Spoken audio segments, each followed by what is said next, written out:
off and we see who really is in this one-party system. And yeah, there should be a referendum, and I think there was actually. What inspired me to write the book was right around 2012. Remember, people came out and said, if Obama's elected again, we're going to move to Canada. Texas is going to secede. Well, nobody ended up moving to Canada, but they did start a White House petition. Of course, I don't think that White House petition, and it did get the required number of signatures or online votes, they never responded to it. But they did respond to the White House. I think they have their own recipe on how to brew beer, and they did respond to that. That's really important. Yeah, I signed that petition. You know, I'm for secession because I'm for local government. I'm for the government that is the closest to me, the government that is the most easily controlled. I think that when we look at historically, I was for Scotland leaving Britain, for Britain leaving the EU. I was for the Ukraine leaving Russia, for the Crimea leaving the Ukraine. And it's interesting when you look at these cases, the very people in our State Department and our news media, they were all for Ukraine leaving Russia, but then they opposed the idea that Crimea would leave the Ukraine. And it's like, really? I mean, it's you know, they can't be consistent about any of this, and they will not support the idea of local governance. And you see this happening all across Europe as well, because people understand that globalism is determined to erase national sovereignty, and it is a consolidation of power. That is what the founders of this country feared more than anything, was a consolidation of power. That's why they divided power in Washington with the Constitution, and they divided power between Washington and the states who had created that. And now, over these centuries, we've seen that gradually erased. And now we're in a race to get rid of even the national boundaries to create a global governance. That's what these trade deals are all about. Yeah, they've totally done away with the 9th and 10th Amendment. Totally done away. The Constitution is clear. It gives the federal government a short list of what they can do. And it says if it's not on this list, you may not do it. Well, since 1776 or 1791, when the Constitution was ratified, they've added tens of thousands of things onto that list. The Founding Fathers would be turning over in their graves today. You know, there was an interesting article that came out this weekend from the Washington Post. It was on Drudge Report, talking about these Americans are preparing for battle against their own government. And they talked about a very responsible person, B.J. Soper. They tried to make him look like a radical out in Oregon. But these are guys who've organized together. They prepare together for any kind of a natural disaster. They are they're working as responsible citizens in their community, helping people, cleaning up highways, doing these types of things. And yet they go to the Southern Poverty Law Center to try to make them look like they're radicals. I think one of the interesting things that we see as this rises up is that we need to find ways that we can work together locally in our community. And I think a key thing is to realize that it isn't inevitable that we would have self-governance again, that we would have some say in our local government. That is the key thing about it. And as part of this article, they had a back and forth. They had a very short clip, about a minute each. They had this guy that they talked to, B.J. Soper. He talked about the land issues, and he read from the Constitution. And then they went to a constitutional professor, they said, a law professor.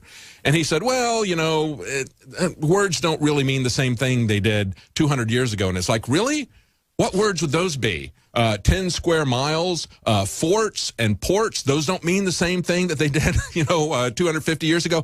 Whatever you believe the Commerce Clause is, or whatever you believe and twist the Welfare Clause, or in the particular case of this law professor's answer, he was primed by the Washington Post to talk about the Sweeper Clause. All of those clauses are superseded by the 9th and 10th Amendment, and they are very concise, very clear. And the reason they're there is because people were worried that they might use the Constitution to expand and to concentrate power at the federal government. Yeah, if I could bring the book back into it just for a moment. Sure. One of the things that the heir of George Washington does is, in fact, it turns out that the Bill of Rights is nothing, is to him and to the family, is a gauge to see how many rights can be or will be violated by this government. And that's what he takes to the governor of Texas. And he says, let me make the case. Every single one of the Bill of Rights has been violated or at least infringed upon by this government as of 2016. And that even includes Amendment 3. Jade Helm infringed upon the amendment that thought no one will ever, this is never going to be an issue, to have troops quartering in your home. As ridiculous as that seems today, that actually happened in Jade Helm, where certain ranchers were asked to put up troops on their property. I would say, Matt, that the Third Amendment, having troops quartered in your home, could be applied to the NSA setting up espionage on your computers. They're literally sucking down the bandwidth that you're paying for wherever your internet provider is, but they're literally living in your home, watching everything you do. You probably have less privacy with your computer and with the devices and the Internet of Things that you have in your house. As that increases, you probably have less privacy than somebody did at the colonial times that literally had troops living within their home. And so I think, yeah, every one of these things has been violated. That's a really clever idea to use the Bill of Rights as a gauge. I think we're down at zero now in terms of any of those being but that's interesting. I never thought about that you could interpret another violation of the Third Amendment as the NSA on your internet lines. Very interesting. Let's talk a little bit about your other book, The Right Can't Win. Tell us the premise of that. Premise of that, I just racked my brain for years thinking, how did we get to the state of affairs we are in this country? Endless laws, rules, regulations, ordinance, executive orders. What is it? Tens of thousands or hundreds of thousands of laws written across millions of pages of legalese. Let me repeat that to the audience. Millions of pages, and they say ignorance of the law is no excuse. Well, they add 80,000 every year, and these are added. You know, we talked about taxation without representation. Today we have legislation without representation. These people who are writing these rules, these bureaucrats, they have a vested interest in creating these rules. There's absolutely no restraint on them. They don't have to have reasonable fines. They create the law, they enforce the law, and they create the penalties for these laws, and there is no presumption of innocence, and there is no representation of us in Washington. It's absolute tyranny, and it's 80,000 pages a year. Yeah, I don't even think Congress doesn't pay attention anymore. Whether we could debate if Congress, they're puppets or they're real, we could debate that some other time.